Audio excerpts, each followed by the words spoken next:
Welcome to this special episode of our podcast. Today we delve into the heart of Bangladesh's ongoing political turbulence, a moment charged with both promise and peril.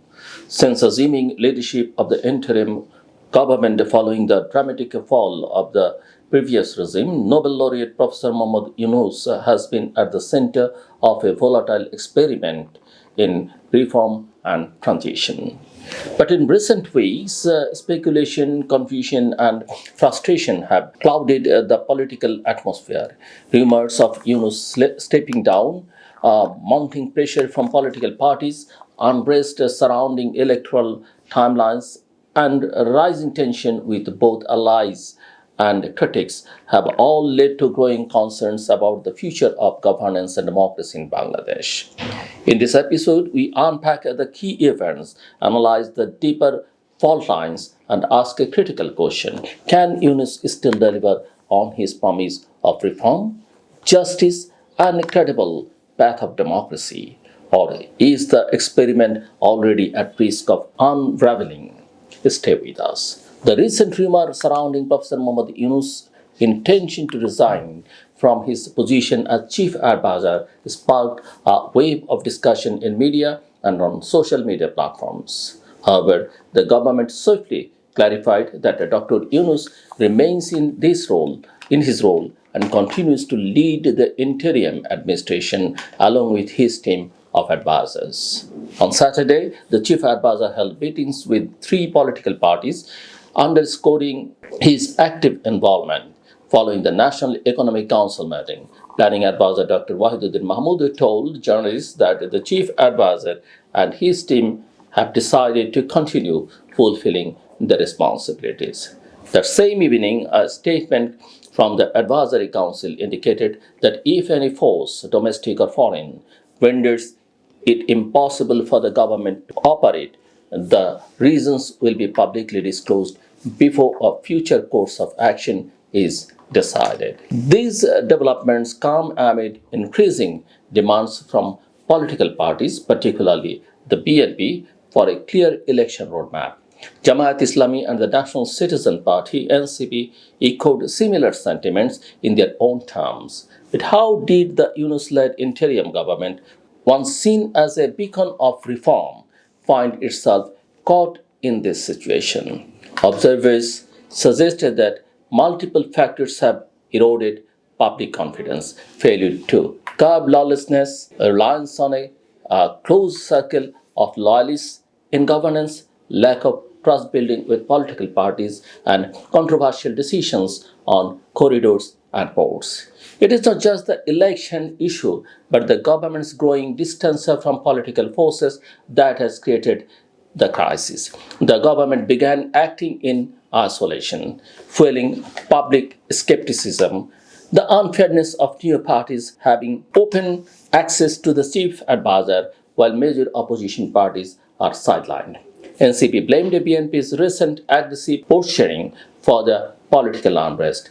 Advisor Sardar Rizwana Hassan insisted that elections are not the interim government's sole responsibility, but reaffirmed that polls must be held between December and June. The controversy deepened after Army Chief General Waqaruzzaman publicly stated that the democratic transition should occur within 12 to 18 months.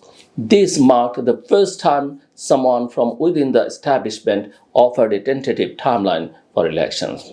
The ambiguity surrounding the election timeline was compounded when the chief advisor's press secretary claimed that General Jaman's remarks were personal opinions, not official policy.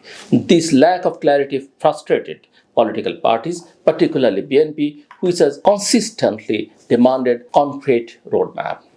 Amid these tensions, the chief advisor delivered a national address on Independence Day, reiterating the elections would be held between December and June, a message viewed by many as a rehash of earlier promises rather than a new commit. Criticism intensified as the interim government failed to control mob violence and tolerated controversial comments by NCP leaders against BNP. Moreover, issues like the humanitarian corridor in Rakhine and a proposed foreign managed terminal at Chattogram port further alienated major parties. BNP supporters blocking roads near the chief advisor's residence in support of Ishraq Hussein's mayoral oath-taking further strained relations.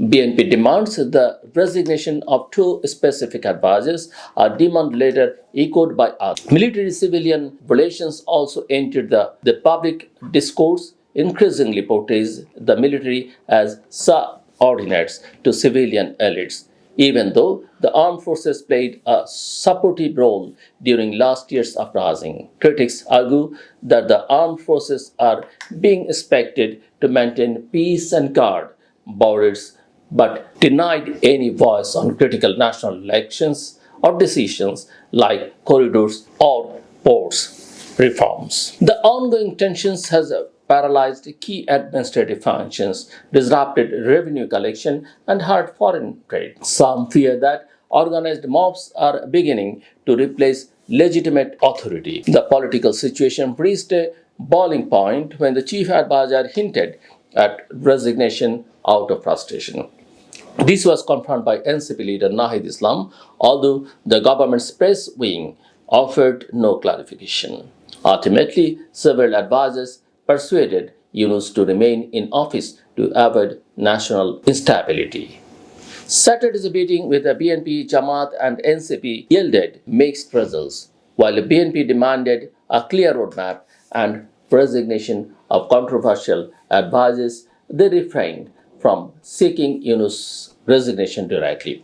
Jamaat requested roadmaps for both reform and elections, while NCP demanded annulment of past elections under Sheikh Hasina and a revamped election commission. The chief advisor reiterated that elections would be held between December and June. However, no specific date or reform commitments were shared, leaving major parties unsatisfied. Multiple advisors later urged the government to designate a focal point to improve communication with political parties. The crisis underscores a fundamental dilemma.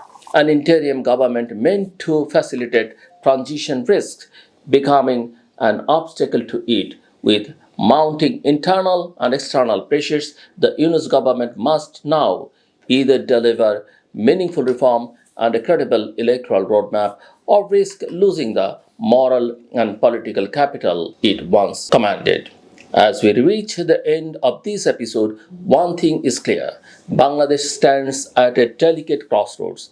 The interim government under Professor Yunus was born out of an extraordinary public uprising driven by hope, anger, and the demand for transformation. But governance is never simple, especially when history, institutions, and political survival collide.